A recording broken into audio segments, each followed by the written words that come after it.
Acts 24. And after 5 days the high priest Ananias came down with some elders and a spokesman, one Tertullus.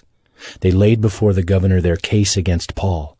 And when he had been summoned, Tertullus began to accuse him, saying, "Since through you we enjoy much peace, and since by your foresight, most excellent Felix, reforms are being made for this nation, in every way and everywhere we accept this with all gratitude.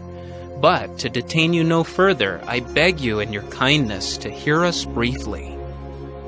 For we have found this man a plague, one who stirs up riots among all the Jews throughout the world, and is a ringleader of the sect of the Nazarenes. He even tried to profane the temple, but we seized him. By examining him yourself, you will be able to find out from him about everything of which we accuse him." The Jews also joined in the charge, affirming that all these things were so.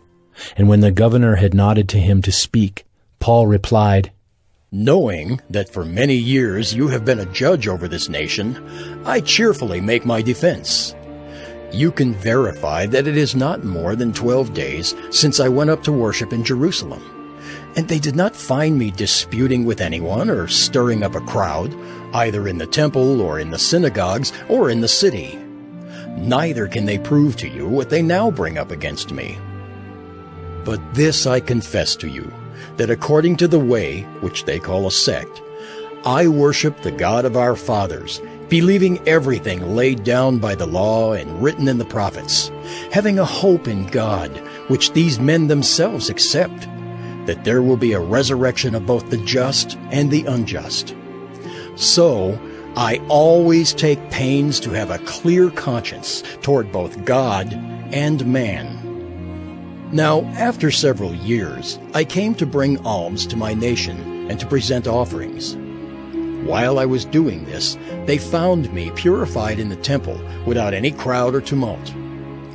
But some Jews from Asia, they ought to be here before you and to make an accusation, should they have anything against me.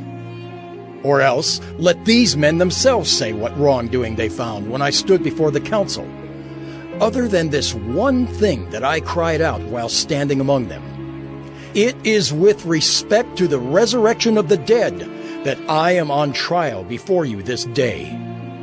But Felix, having a rather accurate knowledge of the way, put them off, saying, "When Lysias the tribune comes down, I will decide your case."